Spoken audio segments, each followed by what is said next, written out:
I've found myself stranded in the brand new desert. And to survive here, I'll have to venture through this sandy wasteland, surviving in very unconventional ways with little understanding for what lies ahead. A lack of knowledge that I would soon regret. Spawning in, there was just one thing on my mind. Where the hell am I gonna get a sapling? And in the desert, there's only one answer to this question. The village blacksmith. So I set off, village after village, blacksmith after blacksmith, but to no avail.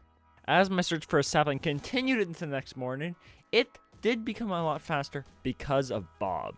The camel I rode in Mexico, his name was Bob, which is funny because my grandpa, who I was on that trip with, is also named Bob, which is why every camel I ever meet for the rest of my life I will be calling Bob. With the help of Bob, I was able to find my first sapling on day 4. Ooh, blacksmith, cross your fingers. Bang! However, the area surrounding this village was not to my quite privileged standards. Do I want to live here?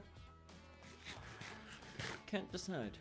What do you think, buddy? So, I continued looking around to find a better place to live. And it only took me through to the next day to find the spot I would settle for the remainder of this 100 days. I'll put my tree farm right here. What's up, cat? I also, on that day, set up a tree farm with my saplings. Okay, I want to make a hole in this side of this mountain for a staircase, right? So, this is what? Y78. So if I start right about here. I started digging out a tunnel to put my staircase underground, going up and then making a spiral to the top of the mountain. Digging ended up taking me 5 days of work and was completed on day 10. On day 11, I started building up and decorating the tunnel.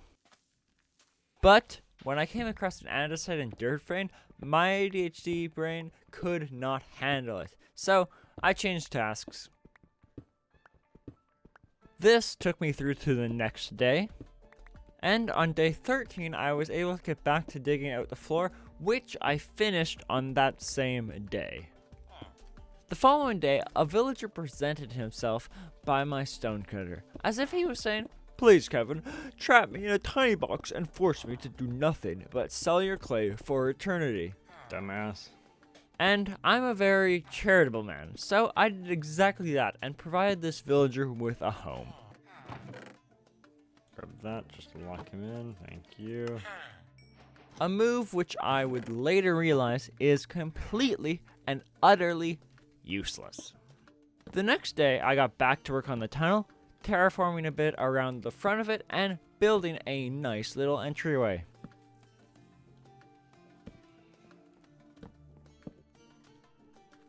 Which I finished on day 16.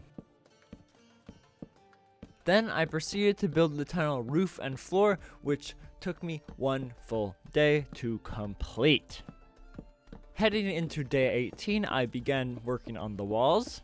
I do believe that roof, floor, walls is the common workflow for construction, so this made sense to do it in this order. The start of day 20 continued to be work on walls, but through the day I ran out of polished andesite, so I had to head out to mine some more. Andesite right here.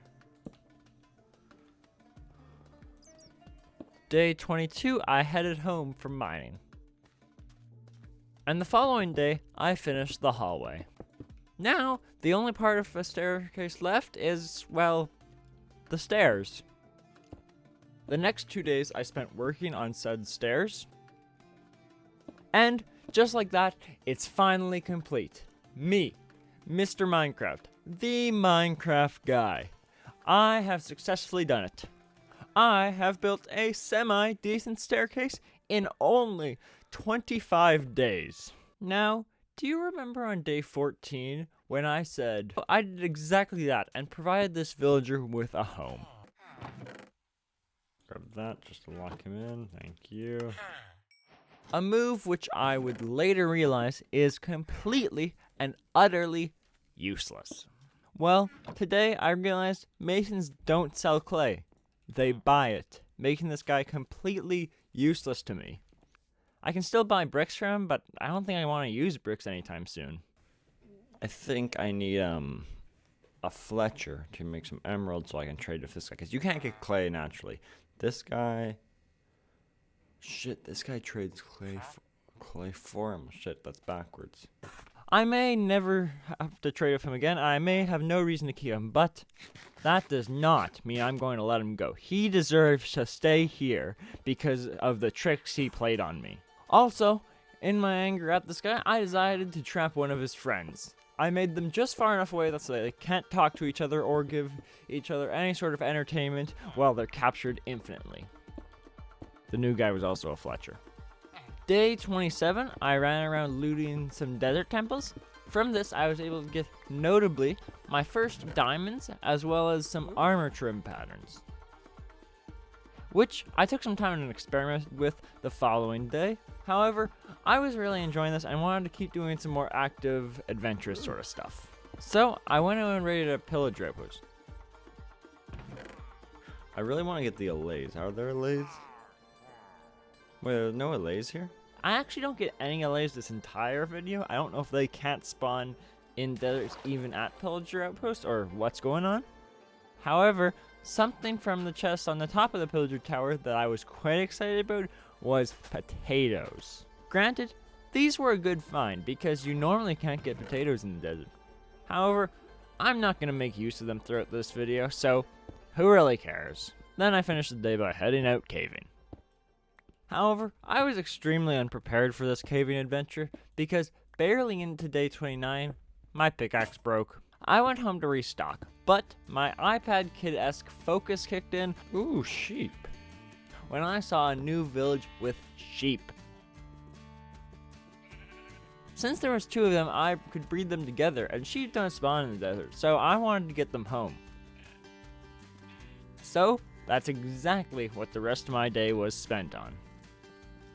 Early the next morning, I got those sheep penned up at my base. The next day, I spent farming nearby villages for terracotta, as well as some other materials that I can only obtain via villages. But don't worry, this collecting is not for no reason. I'm not wasting a day here. I'll soon put it to very good use. Day 32, I began flattening the top of my home mountain so I could get to work on my next building project. I continued flattening through the next couple days until partway through day 34, this mountain was as flat as my ex-wife. Following that, I started work on the build I wanted to go on top of the mountain. This build would be an amazing watchtower for me to overlook all my land. The only issue being, I had wildly underestimated the amount of terracotta I would need. So, by day 36, I had to head back out village farming. So, day 37, I got back to going village to village, collecting their very generous terracotta donations. And I finished this, then getting back to tower building on day 38. I continued like this for the next 5 days.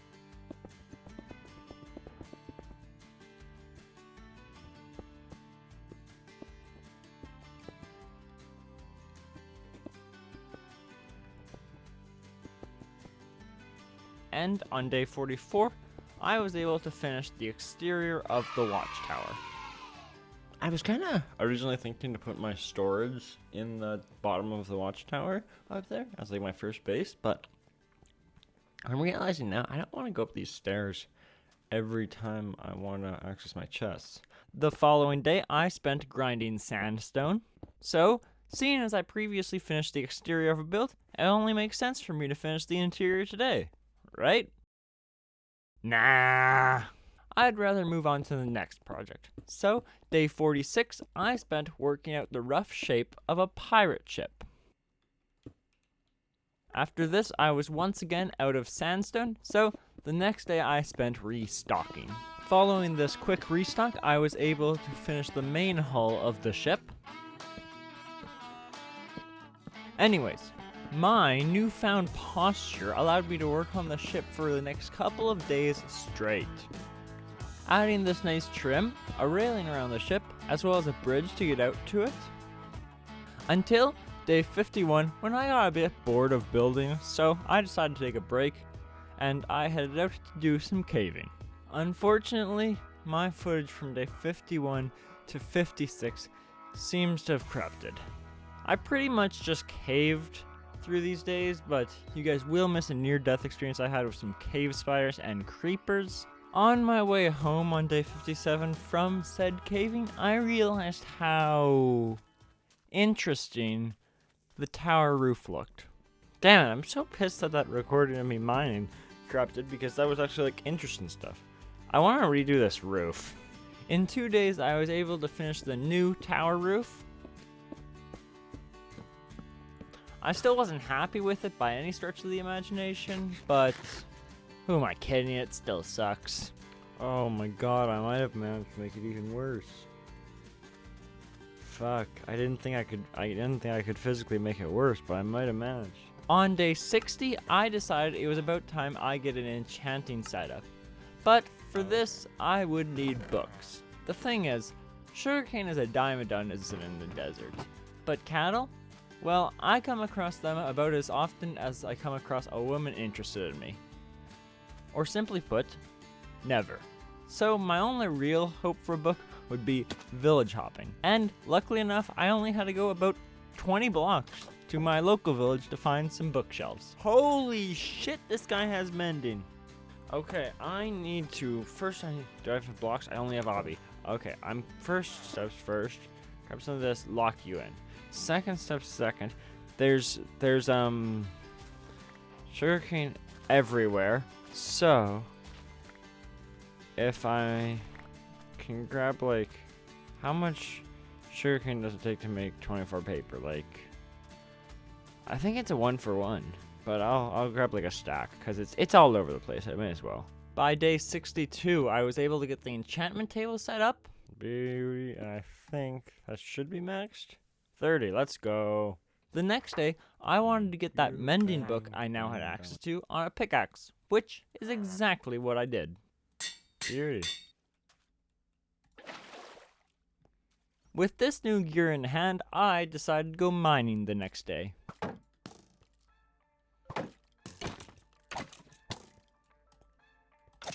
After one good day of mining, I planned to keep going. However, my shield broke. And in a hardcore world, there's no chance I'm putting myself in a dangerous situation without a shield.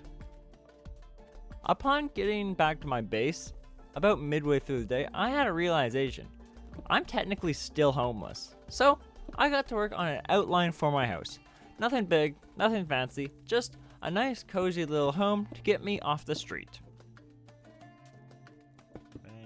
By the end of day 67, I was able to finish said house, and I think that's going to be the house finished. I'm pretty happy with it. Slept my first night in it.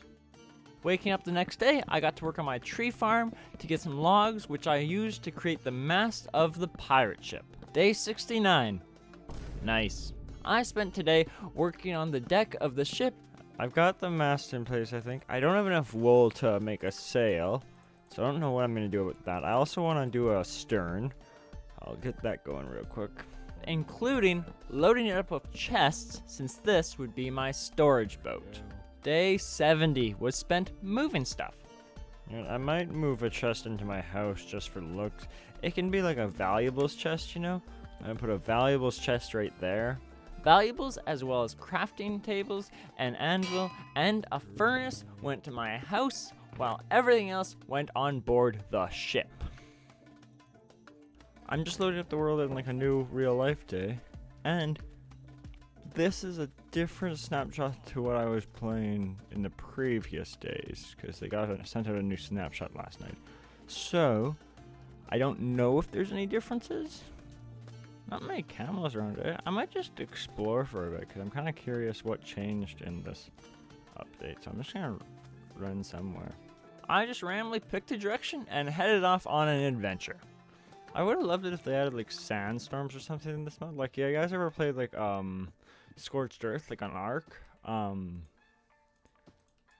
If they had like those sandstorms where you have to just hunker down for a bit and you can't really do anything, that'd be fun. During those explorations, I was able to find a fairly large cave, so I headed down. But Partway through, I realized I don't really feel like mining, so I turned around and went home. On my way home, however, right before I got home, I crossed this river, and I was like, you know what needs to go here? A bridge. It wouldn't hurt to have a bridge going over here, wouldn't it?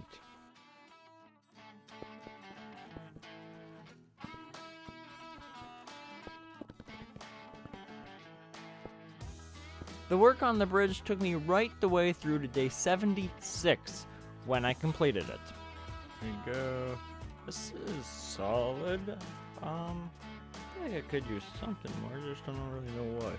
I think I can probably stair and slab this up, which is like that. I think, oh, these are the wrong type of slabs. After that quick excursion, I decided to set out on another adventure in the opposite direction.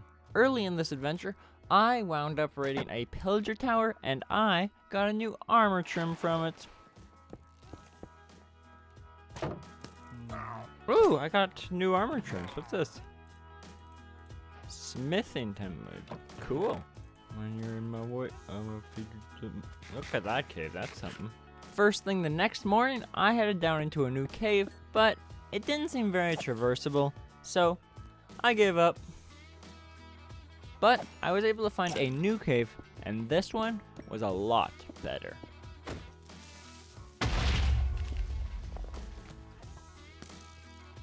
I continued mining until I was completely out of torches, which unfortunately forced me to the surface, and then I proceeded to make my way home. I got home the next morning and looked at the 2 new armor trims I had gotten. Combining 2 of these new ones from the pillager tower with 2 of the old ones from the desert temple got me dripped out. And it was right about now when genius struck. I want to make a dune worm. That's right. Before the end of this 100 days, I will build a dune sandworm. I want to say just regular sandstones to play here, because they kind of have like the scaly skin, right? So to simulate that I would be able to easily best simulate that with just regular sandstone as opposed to smooth sandstone, right? It's just such an obvious idea for a desert world. I can't believe I didn't think of this sooner. But no more dilly-dallying. Time's not on my side, so I've got to get to work. I started out the following day by working out the base shape for the sandworm. Okay, that's a pretty solid shape. I like that shape. I think that's a good shape. Then I went to harvest resources for the worm. I worked on the vertical part of my build outline for the entire next day, so by the end of day 82, I had a pretty good idea of how this worm was going to look. Following the blueprint the next day, I was able to get a large chunk of the base done before I ran out of resources. Day 84, I mined sandstone. And on 85, I put said sandstone into the worm. By day 86, I'm gonna give you a guess of what I did, because I was once again out of materials. I continued like this until on day 88, when both the front and back of the worm was complete. Okay, so I'm done the outline of the worm. Here's the issue. The outline down here looks perfect, right? But then there's these massive holes in it. And I would have to reshape the worm completely to make this work. I want to avoid reshaping too much, but like, if I just go into a flat transition there, it's going to look really dumb. So, I'm going to do a bit of reshaping. This took me a large part of the next day to do, as I've never really had to shape something like this before. I built through the next couple days. The front actually looks kind of sick, so as long as I just don't look at the back of the worm, it looks great. Until day 91, when I once again ran out of sandstone. After finishing up my sandstone mining, I headed home and was able to finish up the body of the sandworm. So there's the last row of blocks on the outline of the worm. And if I can get down here without dying, I should be looking pretty good.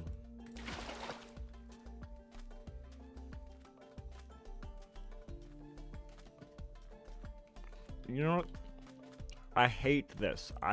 If I had more time, I would fix this, absolutely. But, hear me out. If I go over here, it looks great from this angle. It looks great from the front, and that's the most important part.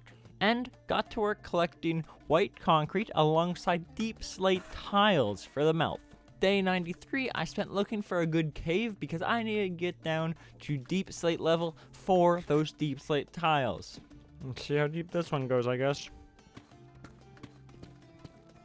Just under 3.5 stacks. I think that should be plenty. I'm gonna make my way back up. Early the next day, I finished my deep slate mining and headed home. Except, I stopped halfway to mine sand for concrete later. And then, when I got home, I crafted all the white concrete powder and deep slate tiles that I could. Once I woke up, I got to work on the sandworm's mouth. I might have underestimated how much deep slate tile I'll need. The teeth were quickly done and looked great, but I slightly underestimated how much deep slate was needed to fill the mouth. Not having enough to fill a mouth is actually a pretty frequent issue for me. Anyways, the next day I headed back down to my deep slate mine. I didn't need much, so I only mined for about half the day, allowing me to get back up to the surface just as the sun set. Upon getting home in the morning, I crafted deep slate tiles and finished the mouth of the sandworm. After some shaping, I had 100% completed the sandworm. Look at that beauty. That's something, ain't it? I decided the next day to terraform around the worm a bit. I made a bit of a sinkhole with stone flung all around to make it look like the sandworm had dug out of the ground. And by the end of the next day, the sinkhole was done. There we go. I think that'll be done. I'm pretty good. I'm pretty happy with most of my builds in here. The pirate ship in the house I'm quite happy with. Sandworm I'm not mad about. That's unfortunate.